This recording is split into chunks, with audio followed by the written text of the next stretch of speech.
Charles, the hits keep coming, as they would say.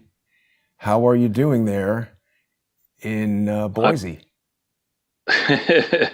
Well, actually, thanks for having me on, and it's been a very long day of travel today. I'm not going to say where I am at this moment, but and as you have noted, and I have explained as well in previous broadcasts on this long idiocy here, or chasing the idiots on an odyssey.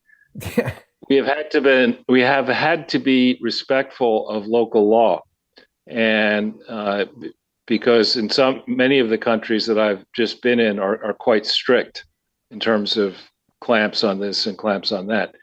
I can now reveal, because I'm not going to be going back there in the short term, that I spent quite a bit of time in Malaysia.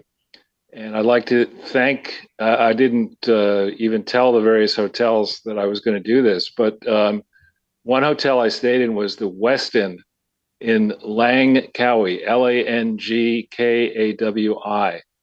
And for those of you who want to get into the good graces or the better graces of your significant other, book a surprise trip to the Westin Langkawi, and you will not be disappointed. It is I have traveled extensively in my life.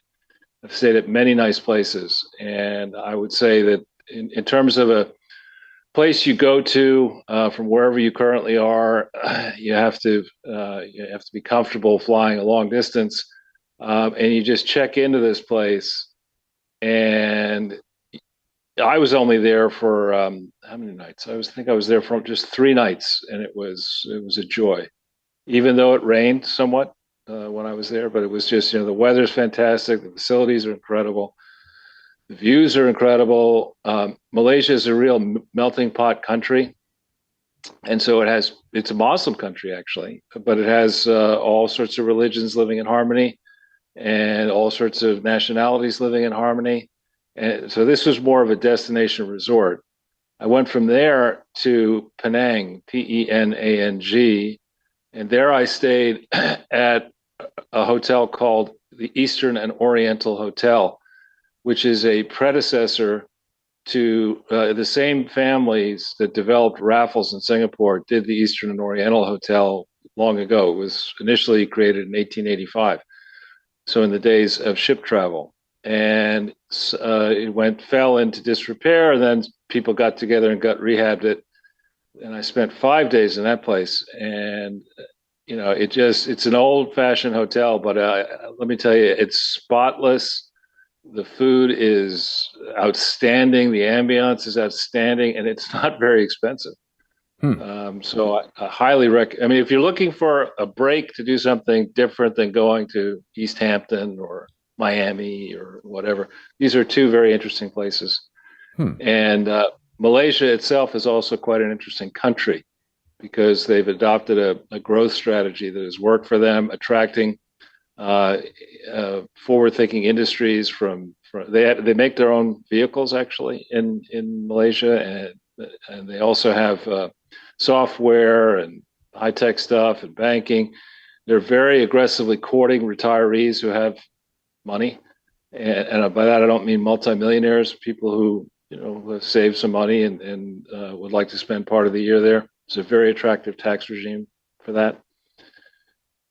So I can say that those are two places that I went to in Malaysia. I've been going to Malaysia since 1994. I can't say that I know the country perfectly, but I know a lot about it, and I highly recommend it. Well, there you go, Charles. Pretty awesome. There's been a couple things going on while you're gone, and What? I leave you, and things start going on when I'm gone? Exactly. And the thing is, we're going to be talking about these things. It's still, in addition to all the countries that you've been traveling to that have draconian, barriers to free speech, we're living in one now. So we're going to be conducting today's show in the First Amendment Forum. People are going to be able to join us for that by going to subscribestar.com/crowdsourcethetruth, patreon.com/crowdsourcethetruth, and also Odyssey.com. People can go to Odyssey and tap on the membership tab and become members. Charles, I've also added something to Odyssey just this morning Back in So, 2018, you and I interviewed an individual named Tom Lipscomb. And that right. was in an episode of Charles Ortel is Closing In called To Kill a Mockingbird 2. And, sorry, yeah, Tom Lipscomb. Is that what I said? Yes. Yeah.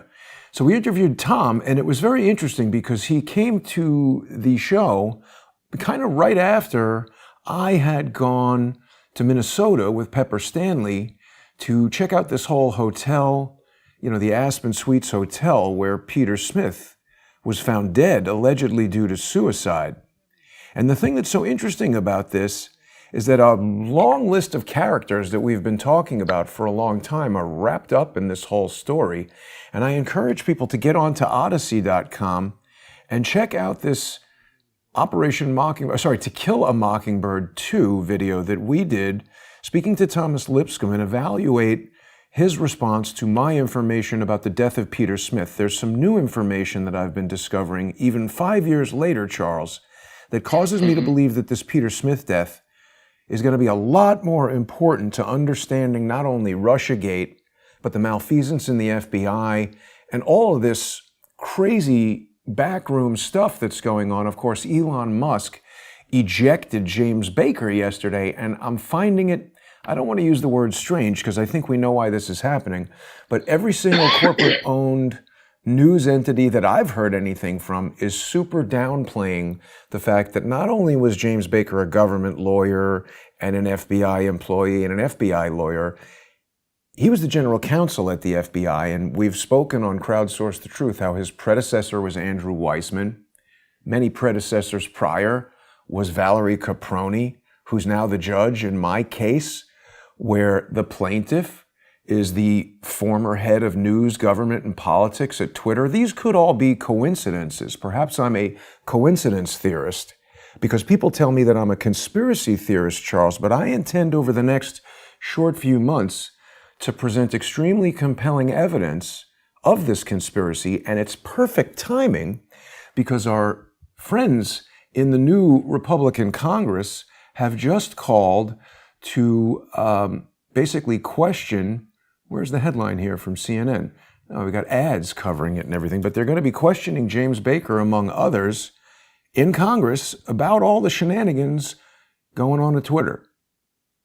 Yeah, that's very interesting. And I think that Lipscomb interview from memory, that was in August of 2018, I believe, right? Correct, August 8th.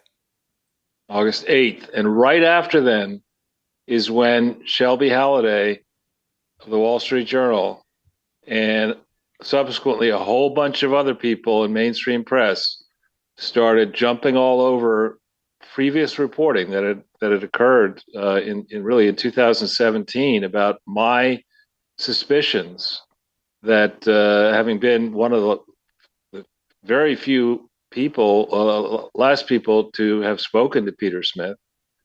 I was in New York and he was out in Minnesota. He said, anyway, I had no way of verifying that because I was using his cell to call him. But I had for many months been in print saying I did not believe the official story. And I don't hold myself out as any kind of murder investigator or homicide investigator or death investigator. That's not my forte. Read a lot of spy novels, but that doesn't make me a detective. All that being said, I still do not believe that the true story on Peter Smith has been put forward.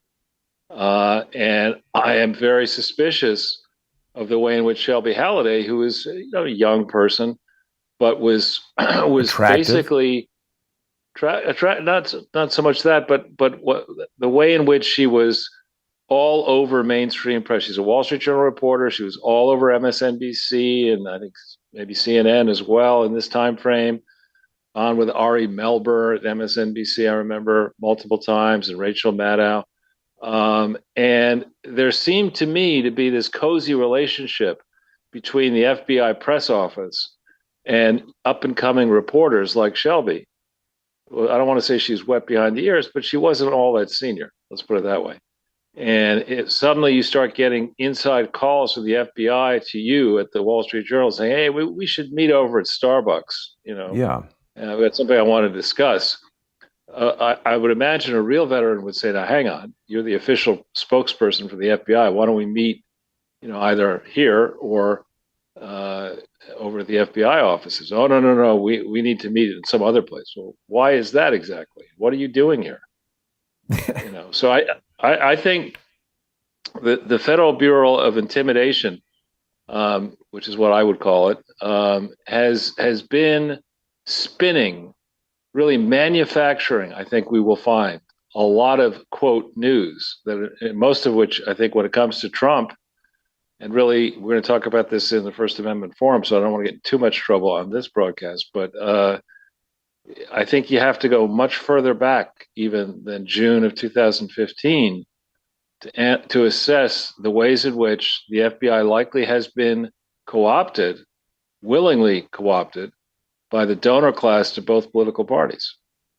Well, and not only that, Charles, we're going to go into some detail about evidence in the public domain that causes me to believe that the Brookings Institution is very involved in this. And that's another aspect of James Baker's executive profile that's been virtually unmentioned. He left the FBI at the same time that Lisa Page did. And it's funny that Bot Sentinel and Chris Boozy have defended Lisa Page. He seems to be some sort of a public relations person, but it's weird, Charles. It's definitely a coincidence, if not a conspiracy theory, about all of these people seeming to know each other and operate in coordinated ways. I found this video. I know you're going to recognize this guy. This is about hacking elections. It's a conversation with Matt Tate. And this took place at the university, I think UW, is that the University of Wisconsin? I don't know, but I haven't watched this full video yet. The title is intriguing. This was released in 2018, I believe, 2019, something like that. We're going to talk in detail about Matt Tate, who he is, what he's doing. Look, he's even got his little pawn all the things right there. I don't know if you can see that, Charles. Let me just show that to everybody. He is a guy who operates on Twitter and in a variety of other places. We were talking last time about his newest company, Corellium, that's been sued by Apple. Just so many interconnects on all this stuff. Anybody who simply dismisses these things as a conspiracy theory because it's complicated and there are a lot of people involved and it involves people in the FBI, people at the Brookings Institution, they just dismiss it as a conspiracy theory. I certainly invite anyone to challenge anything we say. I've noticed that there's a lot of toing and froing, as we might say, from people in the mainstream news who are upset that Twitter is causing people not to trust them. Charles, I've never compelled anyone watching this show to trust me. In fact, I encourage people to not just take what I say at face value, but to challenge everything we say. And if you find something that we've said that's incorrect and can show us evidence that's likely to prove something else is more likely to be correct, please do that. Well, I'm glad you mentioned that because I think it's important to note that the approach you and I have taken together and the approach I took before I met you through much of my working life is heavily shaped by my experience growing up as the eldest son of somebody who got a PhD in nuclear physics from Yale at the age of 27, actually 26, I think, having taken 2 years off to be in the Navy during World War II, and who then was a postdoctoral fellow with Niels Bohr in Copenhagen. And of course, my mother had a bachelor and a master's degree in music from Yale, and she was also very, I would say, accustomed to using the scientific method of shaping a theory, coming up with a theory, and then testing that theory with evidence. And that's, I think, what we've been doing here. I know that's what I've been doing what I did with GE. That's what I did with the Clinton Foundation. I'm doing with the Clinton Foundation. And that's what we both are doing together, I think, trying to understand Hillary Clinton's book, what actually happened, not the book she wrote, what happened in 2015-16. What is the context that's important to understand as you think about 15-16, and then play everything forward to the present day. And we have a lot of the things that we've come to learn, that there are fundamentally dishonest, corrupt people in both parties I'm thinking here of Mitch McConnell as one example, the Republicans, who play a game together that keeps them in power, or the appearance of power, keeps them in money, and for modest money to the grifters in politics, the big donor class, until recently, has minted trillions of dollars collectively as a group around the world.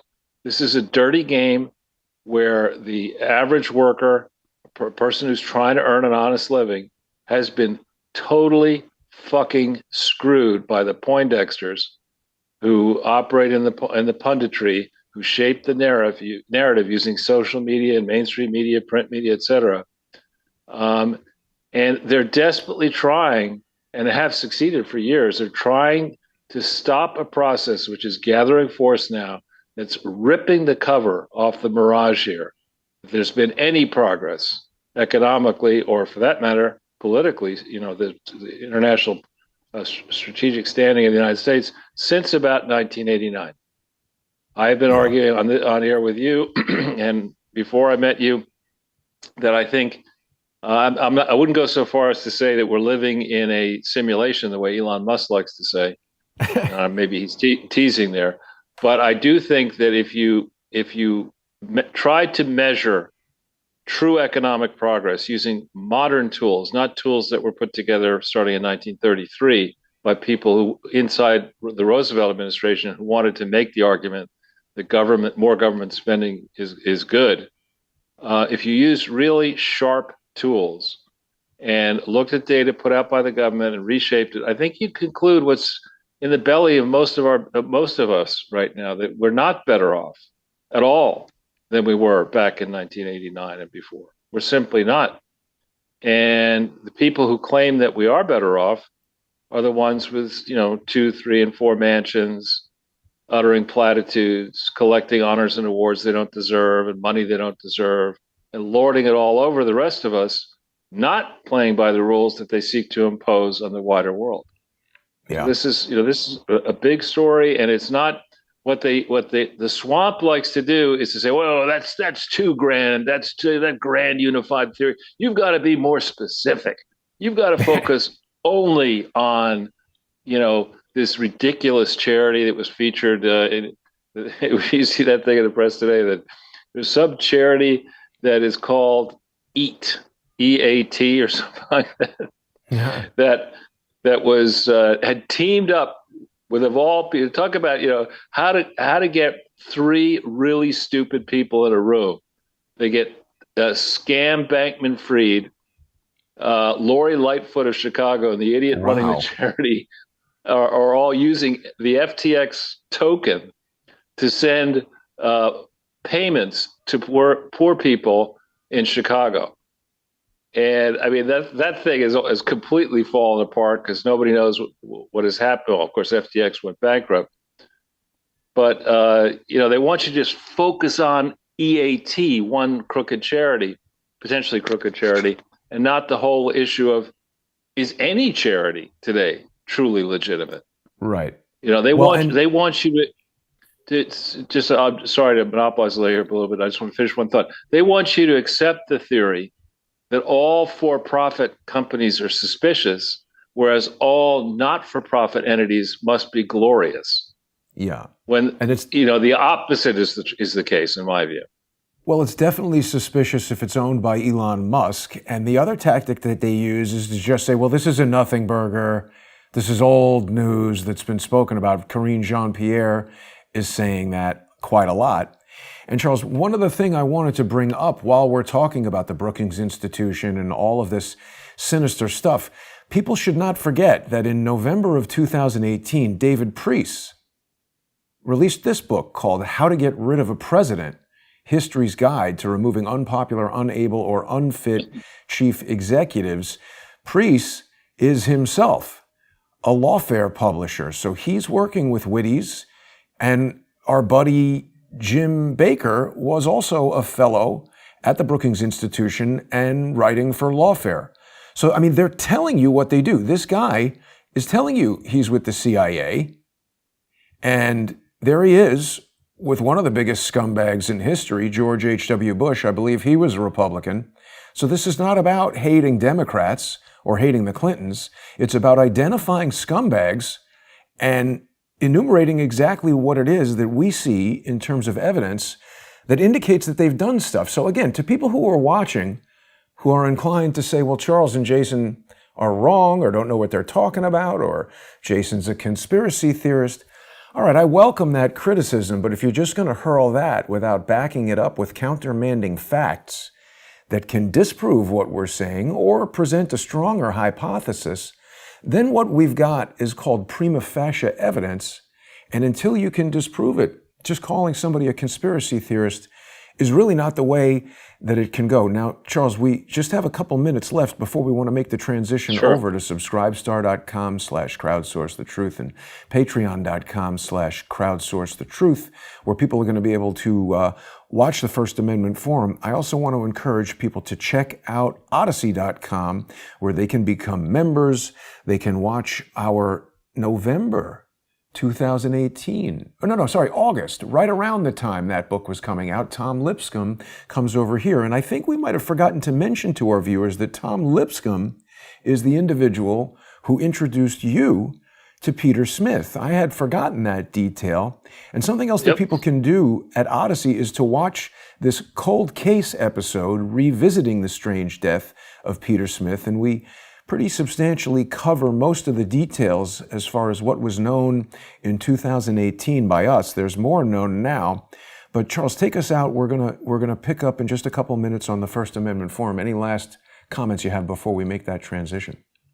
Well, I think it's going to be important for folks to jump into the First Amendment Forum. And it'd be nice if we didn't have to do it this way. But because the First Amendment is moribund, near death, in the United States of America at present, to make sure that we get viewer participation and audience on these important topics in a timely way, we're forced to do it this way.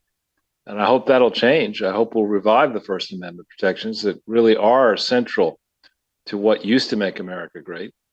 With that, I just get saddled up to join us in the First Amendment Forum. Yeah, and Charles, I had, said some things last week that I need to retract because I have a new understanding of what happened outside of Twitter on November 1st. And also, whatever anybody wants to say about Elon Musk, there's not a single other person in the United States of America or this planet Earth who came forward to challenge what's going on at Twitter. And this is a unique guy who had the resources, the courage, and we're not even through the beginning part of the beginning of this. So I would urge people to kind of keep an open mind, keep your eyes on Twitter, and join us in the First Amendment Forum. We'll be back in 5 minutes. Huge thank you to all of the Crowdsource the Truth sponsors who have allowed the show to endure for the past 5+ years and helped us to get to this point. If you're not yet a sponsor, please become a sponsor and join us in the First Amendment Forum. We'll see you in 5 minutes. Thanks for watching, everybody.